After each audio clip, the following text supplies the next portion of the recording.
salut à tous, on se retrouve ici sur cette septième étape, dernière étape dédiée aux sprinters avant la grande explication à Madrid, le dernier jour de course. Alors là, c'est Pinotti qui tente, on va l'appeler comme ça, Lamartine, le coup de Lamartine, Tony Martin. Donc il l'a fait à Lamartine, il reste 15 km, là il voit que le peloton est à ses trousses, mais il roule en mode rouleur et pour l'instant bah, ça paye bien car le peloton n'est pas encore revenu sur lui et pourquoi pas faire la même chose que Tony Martin hier, mais en espérant cette fois-ci qu'il gagne. Donc ces deux collègues d'échappée ont été repris. Alors je voudrais vous parler de trois petites choses.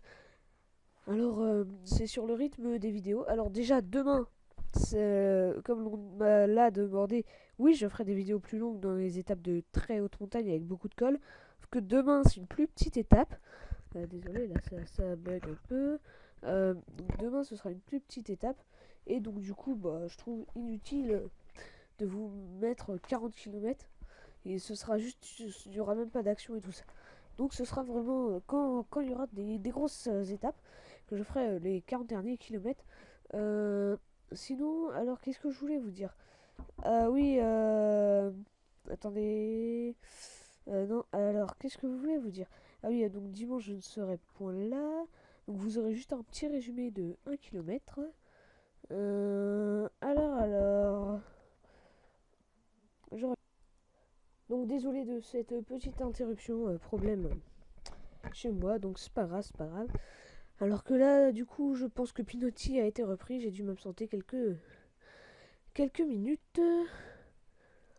Alors, c'est la Radio Shack qui roule, on voit Nibali qui est bien placé, on a également la Cannondale, la Katusha est présente, la FDJ est là, je pense qu'il y a la Cofidis présente également. Donc plusieurs... ah bah la Cofidis est à l'arrière. Oh bon, à mon avis, Adrien Petit doit être bien placé après sa deuxième place d'hier et il y a la pub, super. Et donc c'est fini la pub, plouf, elle est plus là. Donc le peloton, ouais, il n'y a plus d'échappée. Hein. On a les Orica Renedge également qui sont revenus se placer à l'avant, mais un peloton toujours emmené par les Radio Shack. Après la troisième place de Cancellara hier, on ne sait pas s'il a envie de refaire un coup. On ne sait pas vraiment leur plan à cette équipe Radio Shack qui sera l'an prochain juste Trek. Donc voilà. À noter également le niveau transfert que Sébastien Turgot et Damien Godin iront aux couleurs terre et ciel à G2R à la mondiale. Pour ceux qui ne savent pas, Romain Bardet va prolonger dans cette même équipe. Là, on voit Bettencourt qui traîne en queue de peloton. C'est pas forcément bien pour lui. Et bon, on le sait, il a eu des problèmes familiaux et il n'est pas arrivé sur cette Vuelta dans les meilleures conditions. Le jeune colombien de la AG2R, la mondiale, qui pourtant aurait vraiment pu faire quelque chose sur cette Vuelta. Donc, alors, désolé, là vous avez peut-être vu quelque chose.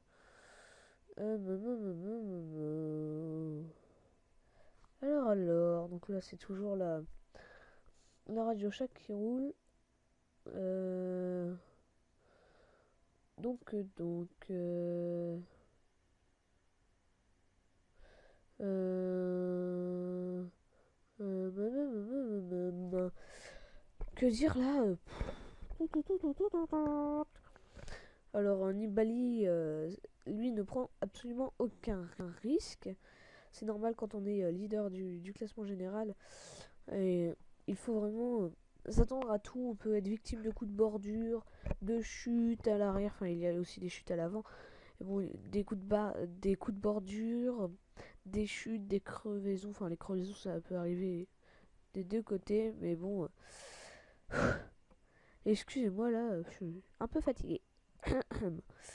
Alors là, la Radio Shack qui vraiment emmène tout, alors que là, on va arriver peut-être dans un... C'est maintenant. On arrive dans le petit mur, là, que l'on nous annonçait. Là, c'est là que ça peut faire mal et que l'on peut faire la différence. Va peut-être y avoir des attaques dans ce petit mur, dans cette petite difficulté, la dernière de la journée. Donc, toujours emmené par les coéquipiers de Fabian Cancellara. Euh, on voit les coureurs de la Movistar qui se replacent. La Vacances Soleil également. Ça se bagarre pour être à l'avant. On voit un BMC qui se replace sur la gauche de la route. La Argos est bien placée. Alors qu'une chute, une grosse chute malheureusement pour un coureur de la Garmin. On n'a pas encore son identité. Peut-être Tyler Farrar. Ce serait quand même dommage que Tyler Farrar. Et non, c'est Daniel Martin. Daniel Martin, le leader de la Garmin Sharp qui pourtant faisait une bonne Vuelta pour l'instant.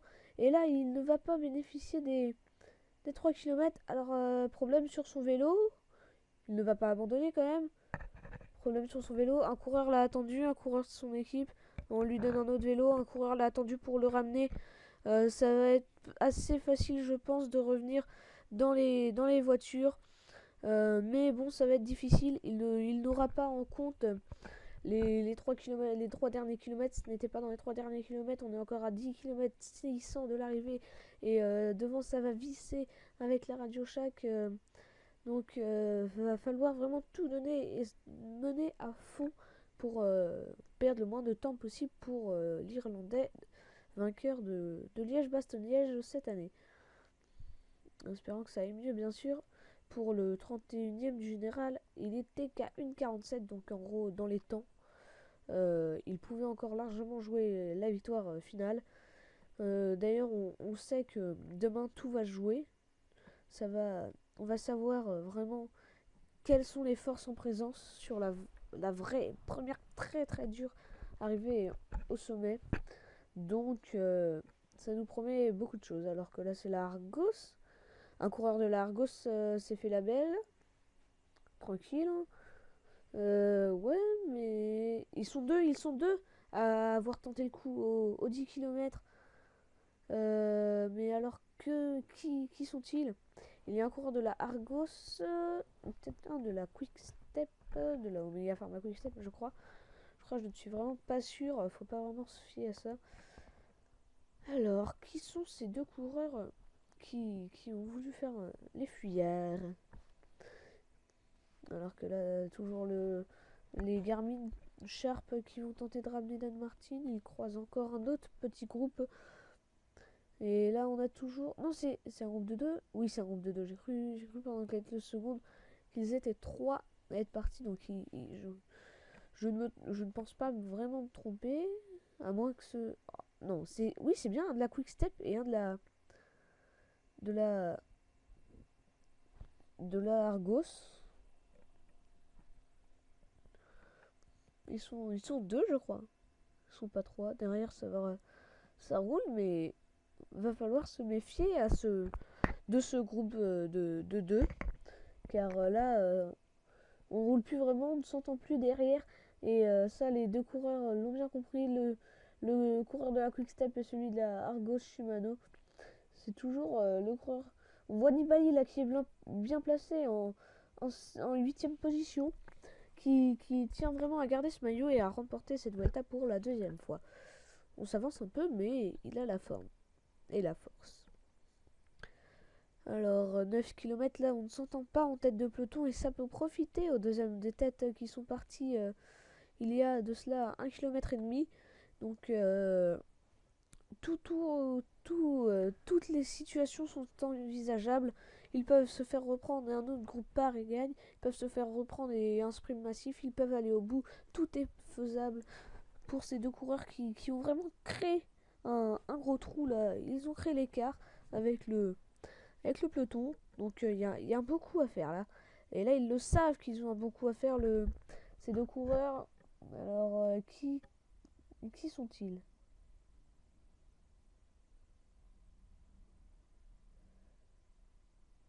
Qui sont-ils?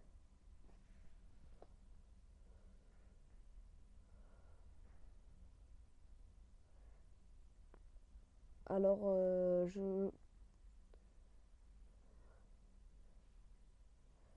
alors.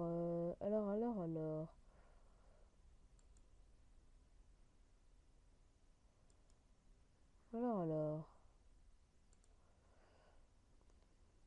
Ouais. Alors voilà. Donc voilà. Donc sont en train d'essayer, voilà. Donc voilà, parfait.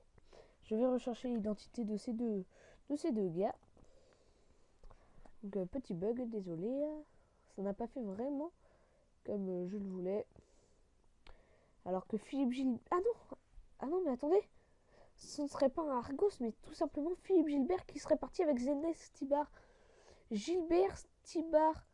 Alors, ça c'est... On savait que Stibar était en forme, mais Gilbert, on l'a vu hier prendre une jolie 9e place. Et ben non, ce groupe de deux a les puissances et la forme. A la puissance et la forme pour aller au bout. Hein. On le rappelle, Zenès Stibar, c'est quand même celui qui a gagné les Noco Tours il y a quelques semaines. Donc derrière, là, on a laissé partir. Et les Omega Pharma Loto sont... non, les Omega Pharma Quickstep. Loto, c'était avant. Non, c'est Loto Bélisol. Non, mais les Omega Pharma Quickstep sont là encore pour détraquer le train. Et 11 secondes à 6 km 900, c'est entièrement faisable pour les deux hommes. Les sprinteurs vont-ils encore rater une occasion? Ça reste à voir, on ne le sait pas encore. Donc 6 km 800 entre deux hommes et le peloton. Là, la Quickstep est encore dans le coup, comme toujours. On le sait, ils ne sont pas venus là pour jouer le général, ils n'ont pas les hommes, mais bien pour une étape, pour jouer une étape. Encore un petit radar là de quelques centaines de mètres. Après, c'est du replat, comme l'arrivée. Là, Orica Vinage qui roule toujours. Ils vont tout donner pour l'arrivée pour Michael Matthews. 11 secondes désormais, c'est largement faisable. Ils tiennent vraiment l'écart. S'ils arrivent avec 9 secondes, désormais à 2 km de l'arrivée, ça sera encore jouable. Mais là, on voit que la Orica Vinage, il n'y a plus que 2 Orica Vinage devant Michael Matthews. Reconnaissable avec son maillot vert, je le rappelle. Alors que là, le chrono va se déclencher aux 6 km. Au panneau des 6 km, on va avoir vraiment le temps entre les deux groupes. Et il y a 12 secondes, mesdames et messieurs. C'est incroyable, le peloton ne sait plus trop quoi faire. Et on est obligé de réagir du côté d'une équipe là. J'ai pas eu le temps de voir, à moins que ce soit la Quickstep qui veuille faire barrage. Alors là, c'est la Lotto Bélisol, on a la Sky, on a la AG2R mondiale, un coureur. Nous avons également un coureur de la BMC qui est là pour mettre un peu le bazar dans le train. Car il a Philippe Gilbert évidemment à l'avant. Donc on a toujours 8 secondes pour les deux hommes de tête à 5 km 400 de l'arrivée, 7 secondes désormais. Là, le peloton, ça roule de partout avec la Movistar. Beaucoup d'équipes sont à l'avant. On voit également des FDJ bien présents. On voit des Sky également. Je n'ai pas vraiment aperçu les casques jaunes avec leur maillot rouge de la Cofidis. Alors que là, le chrono va de nouveau se déclencher à 5 km de l'arrivée entre les deux coureurs.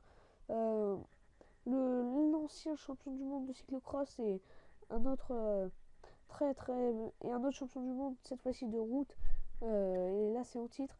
Que 6 secondes, le peloton est revenu, mais attention à ne pas se redésorganiser de nouveau. Sinon, là, ce serait vraiment le coup de grâce et adieu le sprint massif.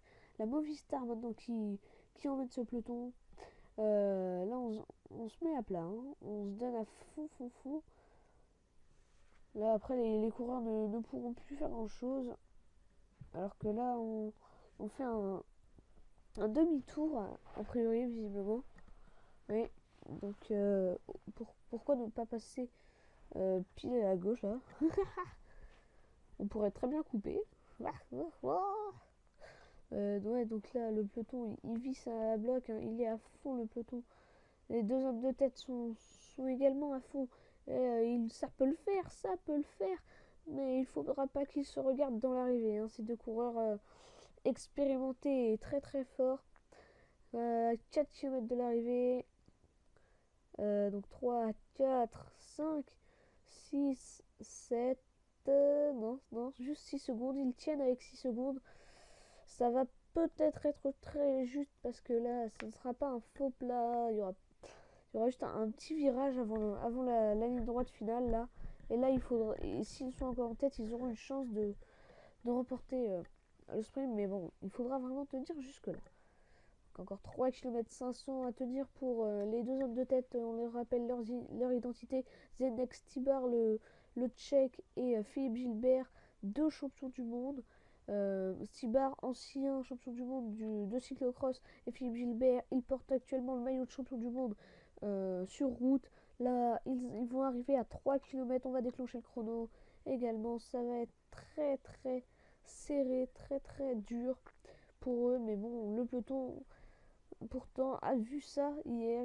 Ils sont revenus à quelques mètres de l'arrivée. Peut-être que Tony Martin a donné des conseils à Zdeněk Stybar. Je sais pas ce qui se passe, mais on a un peu ralenti le rythme. Donc 12 secondes, c'est fait.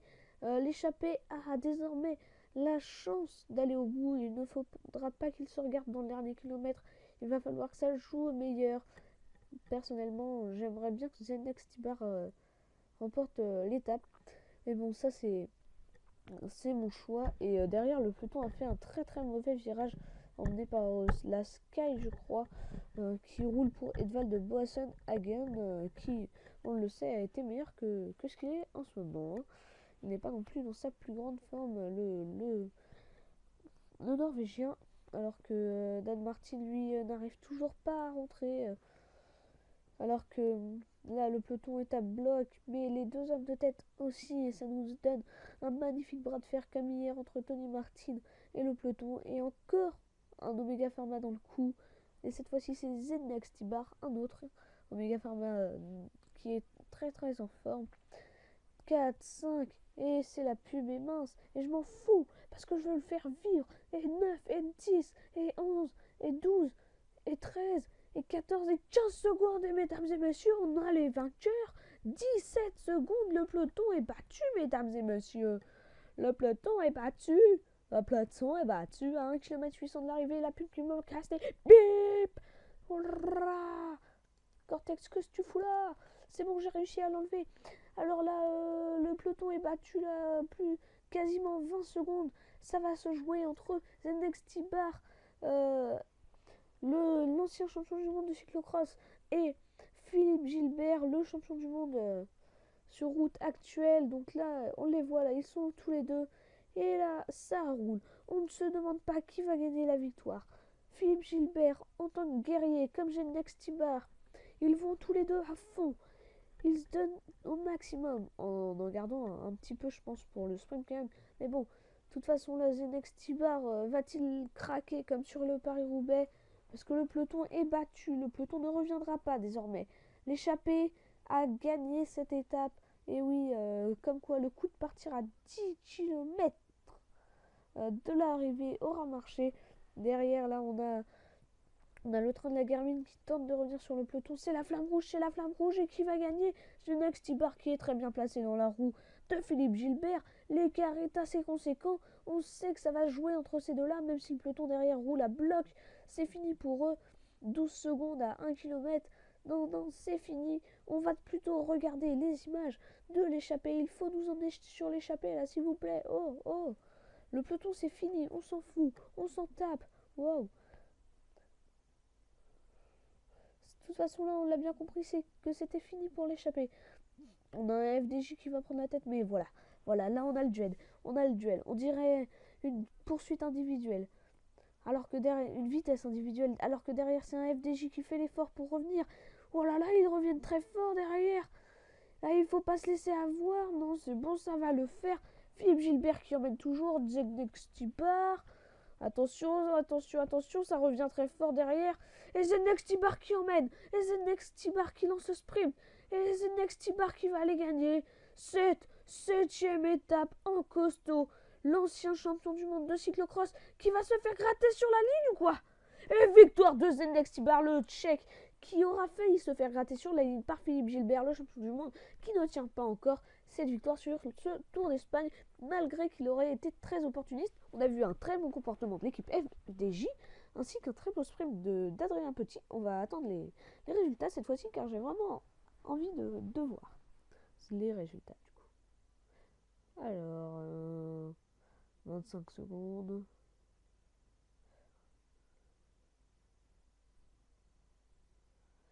Là, on avait Adrien Petit qui était devant. Adrien Petit qui allait prendre une place sur le podium? Non. Adrien Petit qui vient échouer à la 4e place. Mais c'est très beau comportement du coureur français. Et devant, oui, c'est bien Zenex Tibar qui l'emporte pour un pneu. Un pneu. Rien du tout, mais il l'emporte. Zenex Tibar, heureusement qu'il ne s'est pas trompé en levant les bras. Une belle 4e place d'Adrien Petit, le français de la Cofidis qui aurait pu gagner cette étape. Mais bon, ce n'est pas grave, je suis assez content de la victoire de Zenex Tibar qui aura fait une très belle étape. Incroyable quand même si Philippe Gilbert qui revient derrière, il a failli l'emporter, mais le jeté de vélo a fait la différence. Et la victoire du Tchèque Zenex Tibar, j'ai eu du mal à le prononcer tellement je suis waouh, incroyable. Là Omega Pharma qui l'attendait cette victoire. Là, Tony Martin a échoué à 4 mètres hier. Zenex Tibar a gagné pour un pneu, ce qui fait 3 cm à peu près. C'est incroyable. Zenex Tibar aura fait une course d'anthologie. Magnifique victoire du coureur de la Omega Pharma Quick Step. Et moi je vous dis à demain.